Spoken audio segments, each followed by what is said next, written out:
Alright, this is a review for the Magnetic Stir Best Choice by ANZESER. Probably butchered that, but the description, let's focus. Come on, there it is. Alright, says 3000 RPM with stir bar, max stirring capacity 3000 milliliters. Let's open it up. Alright. Man, this focus is not doing so good today. There it is. Alright. First thing, looks like power adapter. AC. Unwind this. See how long the cord is. Probably about 2 foot. Not long, but it's quite doable. There's the unit, piece of paper. It says, this device is widely used for heating and stirring in the school laboratory, industry, mining, and food processing. Complete, connect power, turn on, turn the speed knob. Items, picture, nothing. Alright, let's look at the unit. Open it up. Ooh, so shiny. So, guessing that's the magnetic surface.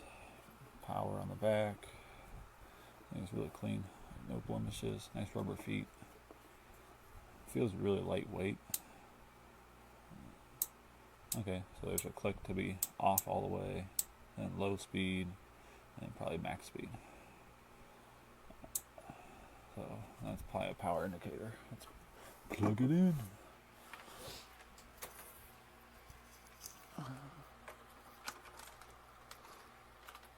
Alright, my cord's not long enough. Alright, just got a longer cord. I'm going to plug this in. This is turned off. And that's kind of hard to plug in. I think it's in all the way. Alright.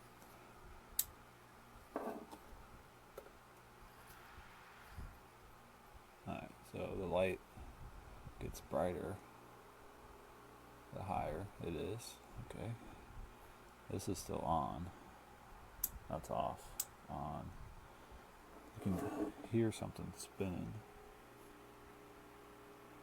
when it's on. Alright. Let's turn it back off. Get the star bar out of the package. Can't ever open those up, so I'm just going to bust it right through. Bingo. Alright. This has like a nice powder coat finish on it. It's not powder coat. I'm not sure what it is. Alright. Well, that's stuck right to the middle. Cool. Alright. Turn it on. Low speed. Ooh, she's turning. Alright, that's about middle of the way up. Wonder if I turn this to the side, it would be better. Oh, that didn't work. Turn it off. Alright, let's turn it on now. Yeah, it seems like there's some friction to it. It might be just because it's on the base itself.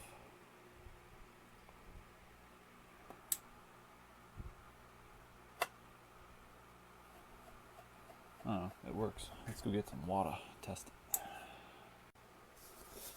Alright, just get some water. That comes off. Don't know how much water this is. We do etching, usually in silver or copper or whatever else that we have metal wise. We use some kind of acid. I can't remember what it is, but you want to agitate it, so that's why we got this piece. Drop that in there. Let's move the camera some. Get the light in. Let's turn this up. Okay, so that was immediately faster. Nice. So that's halfway. Got a nice little cyclone. That is halfway. Oh, alright, it just popped out of the middle when I was a little bit up. I might need some more water or something. Let's turn it off.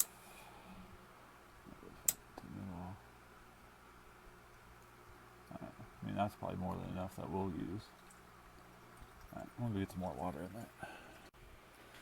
Alright, so I'm gonna just add more water to this. Again, this is, zoom out, not even halfway. Add a whole bunch more water. That probably doubled it.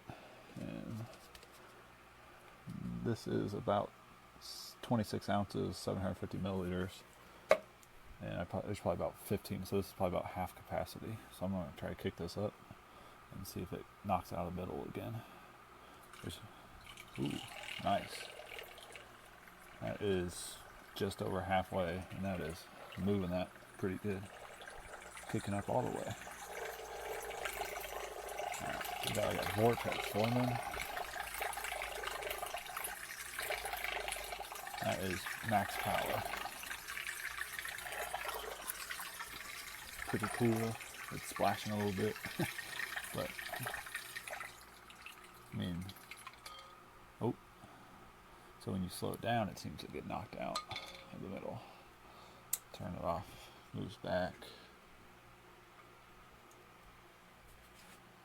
and then kick it back on.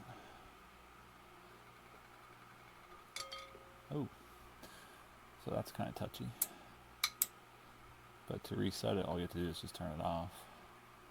I think the trick is to start it off kind of slow.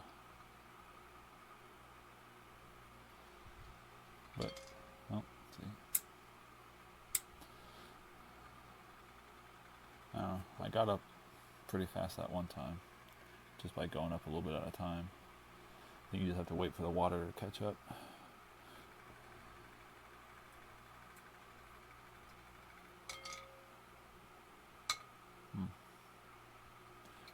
Kind of annoying, but I mean that's what we're going to use it for, so I can't really complain. Alright, that's it. Oh, one thing I forgot to mention is the size. So we're about 5 inches wide, 7 inches deep,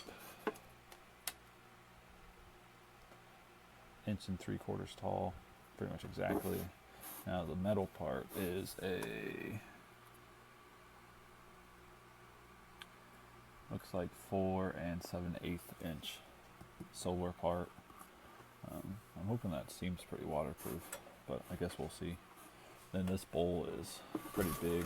It was at the top it's a 8.5. The bottom is probably 6.5.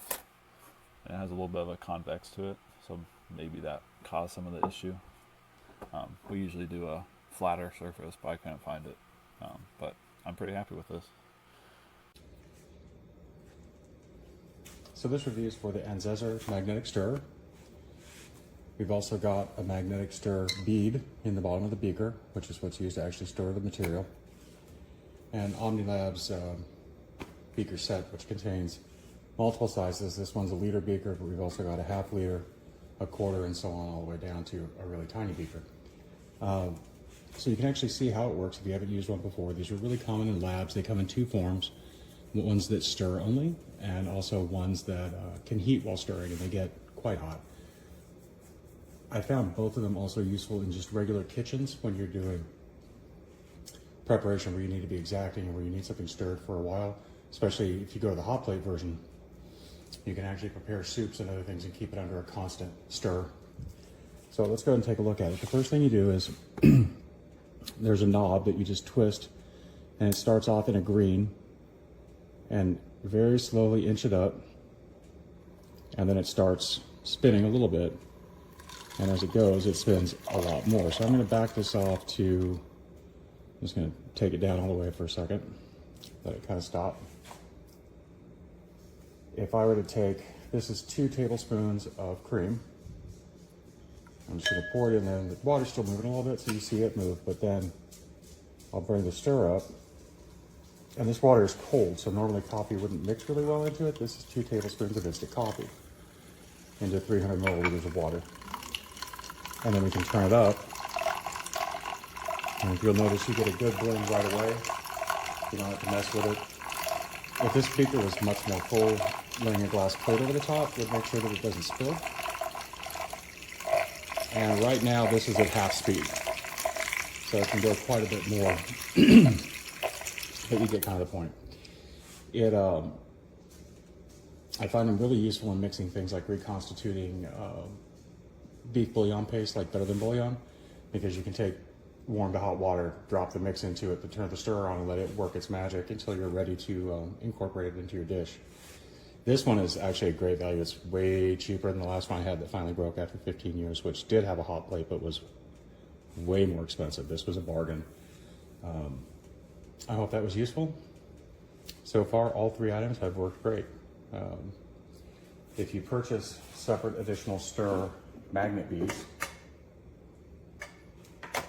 you get a pack like this that's full of them. It's 8 total.